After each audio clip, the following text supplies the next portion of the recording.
Well, ladies and gentlemen, it seems that the Honorable James Comey has taken public relations tips from Alec Baldwin.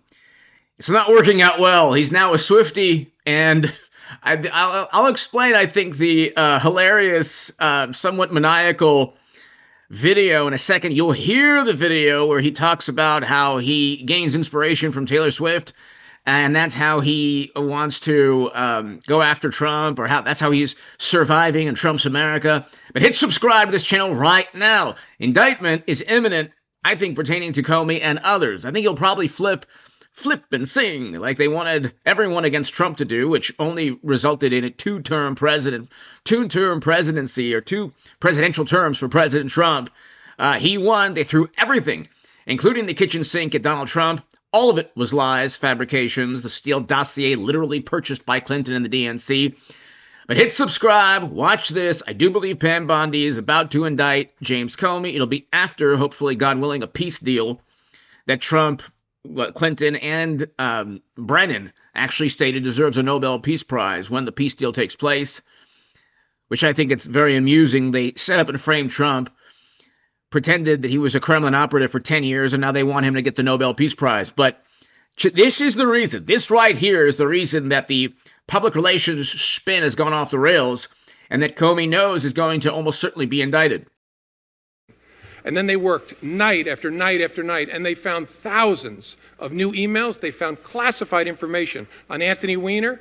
Somehow, her emails are being forwarded to Anthony Weiner, including classified information by her assistant, Huma Abedin. This is just one of the many bizarre, outlandish, sad, hilarious,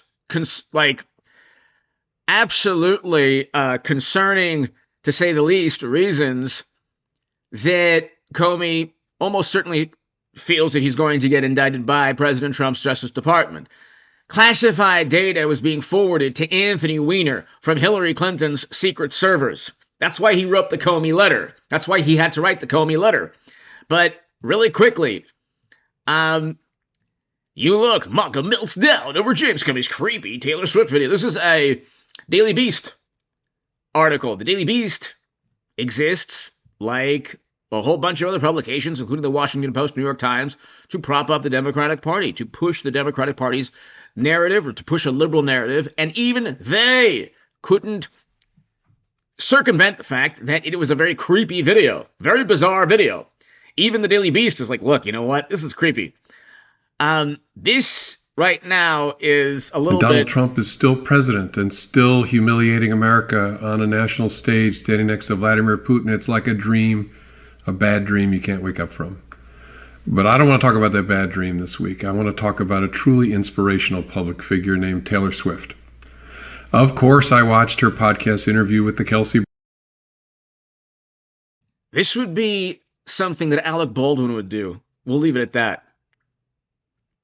Brothers. Of course, I watched the whole thing, although on YouTube, Patrice and I, she's shown a certain way of being that resonated with my kids and also felt right to me as a parent. And she's still doing that as a greatly by posting on social media in a satirical way where he mocks Donald Trump and his all caps megalomania and his absurdity. And I find it very funny, hilarious even sometimes. But I gotta be honest, it also leaves me with a strange feeling at times, because I don't want us to become like Trump and his followers. His followers are the entire electorate. He won 2 presidential terms, non-consecutive. We had 4 years of Biden. It was absolutely atrocious, so much so that the same Hollywood and music industry that he is referring to here kicked Biden politically to the curb. And so you have this situation where he is talking about Trump and his supporters and trying to continue and foster the myth that, gosh, you know, Trump is just an anomaly. He is one of the most popular presidents of all time.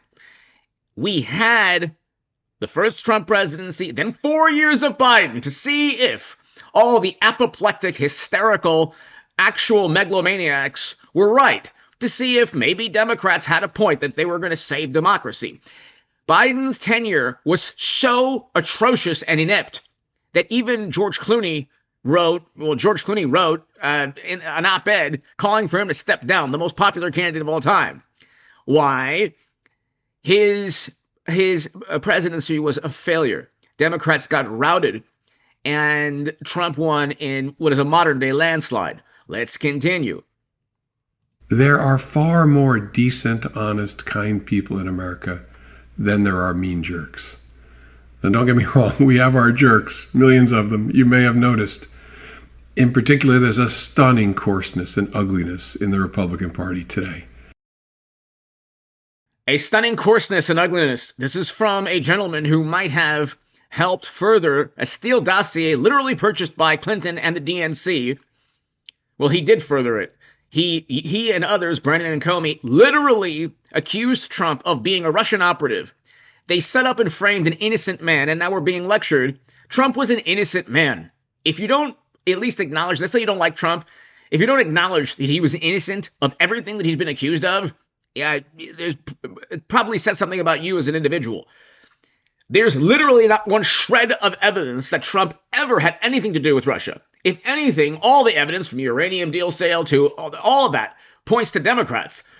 That country was invaded and annexed. Part of it was annexed during President Obama's administration. Then it was completely invaded during Biden's administration. You think the Russians or fear Democrats? Everything terrible takes place pertaining to Russia when Democrats are in office.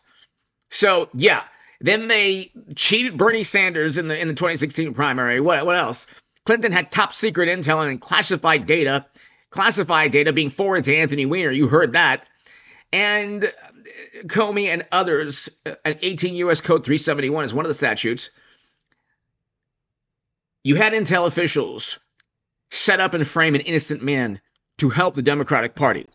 Literally nothing pertaining to Crossfire Hurricane or any of that was true regarding Trump. We know from Tulsi Gabbard, the DNI chief's latest declassified documents, that intel officials were against what Brennan and Clapper and others were doing. Yet President Obama's team of intel officials pushed a narrative that was not true, categorically false. Again, there was not one shred of evidence that pointed to Trump being a Russian operative. Not one shred, nothing.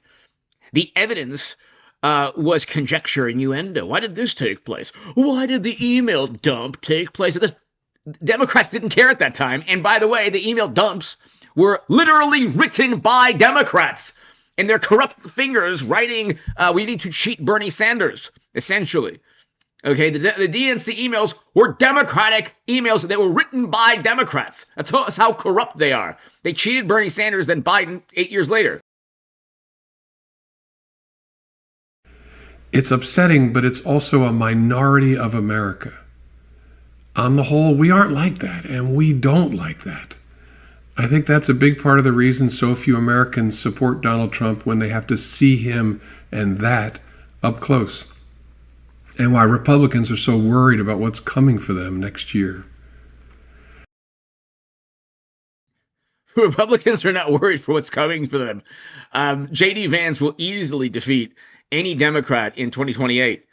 If by chance, history is on the Democratic Party's side, but it's possible that they don't win the House.